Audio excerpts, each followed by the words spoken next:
Support WrestleTalk! Give us a subscribe. Will Kurt Angle get impeached? The Revival returned to WWE TV, and did we just see the worst segment of the year so far? I'm Ollie Davis, and this is the 29th of May 2017 edition of Monday Night Raw in about 4 minutes. After hyping his non-Extreme Rules match against Dean Ambrose this Sunday, Miz welcomed Sheamus and Cesaro to Miz TV. All three men ran down Ambrose and the Hardy Boys until the lunatic Fringe himself came down to interrupt. Where is this going? There's only one of you, Dean, and 3 of them. You'll need 2 more wrestlers on your side to even the odds, preferably ones that really don't like Sheamus and Cesaro. I can't see how you're getting out of this one. Yes, Raw opened with yet another obvious in-ring promo setup for a tag match, players. The Hardys won, as they have done since they returned at WrestleMania, which would usually hint they're losing on Sunday. Seemingly bored by Raw's formulaic opening, Corey Graves did something not at all formulaic. He got up and left the announcer's table during Michael Cole's link.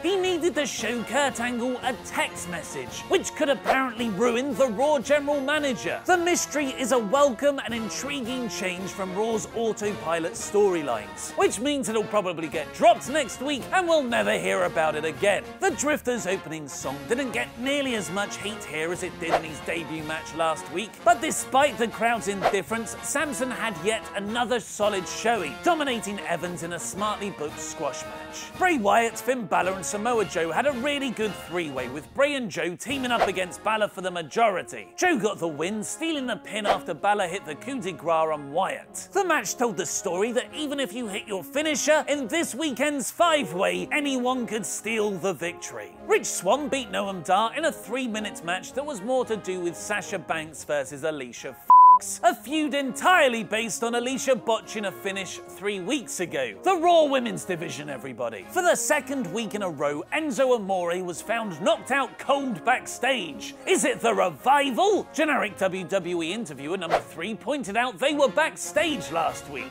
Is it Big Cass? He seems oddly heelish, walking around accusing people. Or my pick, Vanguard Wong, controlled by broken Matt Hardy's suppressed alter ego. His subconscious let loose when he sleeps. Yeah, no, it's probably Big Cass, actually. To prove the Titus brand can help you succeed, O'Neil beat the man his protege Apollo Crews lost to last week by hooking the tights. Alexa Bliss's Bailey This Is Your Life segment was based on solid foundations. Mankind's This Is Your Life segment for The Rock is the highest rated segment ever on Raw. The viewership figures aren't in yet, but I'm gonna take a speculative punt and say the new one won't replace it. This was quite probably the worst WWE segment of 2017 so far. Bliss ran through Bailey's life with her old yearbook, toy dolls, high school teacher, former best friend, and ex-boyfriend. And despite going seemingly forever, not one joke landed, which is impressive, if only from the laws of probability. The real sad part, though, was the missed potential. 2 components for a potentially great go-home segment were there: Alexa's high school bully character and Bailey's supposed ex-boyfriend. Cut the lame jokes and fake trophy props and make the skit build to Alexa snogging the captain of the football team that Bailey always had a crush on at school. Not being able to take the humiliation anymore, Bailey finally runs down and takes out Bliss with the kendo stick. Looks at the jock she once idolized, who tries it on with her to get out of the situation, and hits him with the kendo stick too. Bailey looks like a badass, Bliss looks like a nasty bully who deserves her comeuppance, and I suddenly actually want to see them fight each other with a kendo stick this Sunday. The Cruiserweights got a whole 10 minutes, which normally would be great, but it was yet another combination of Aries, Gallagher, Neville and TJP. They had a pretty good match, with Neville tapping to Austin's last chancery, heading into their submission match on Sunday. Following their emotionally devastating split, Goldust and R-Truth got dueling pre-tape promos. This was some great hype work, with both men talking to the camera, the heel coming off as unlikable, and the babyface quoting Samuel L. Jackson in Pulp Fiction like a badass. Seth Rollins took on Roman Reigns in a very good main event, which the big dog won after a neat finishing sequence ended with a single spear.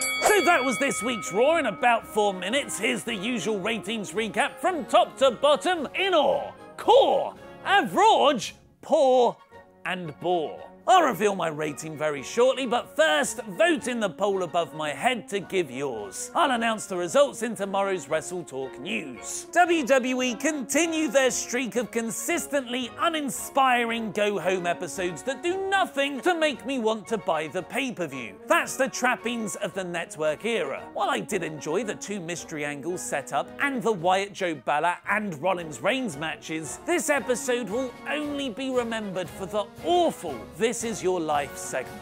This week's Raw is poor. Is John Cena returning to WWE soon? And an ex-TNA star looks to be on their way to WWE. Find out who by clicking the videos to the left, press subscribe and support WrestleTalk on Patreon. I've been Ollie Davis and that was wrestling.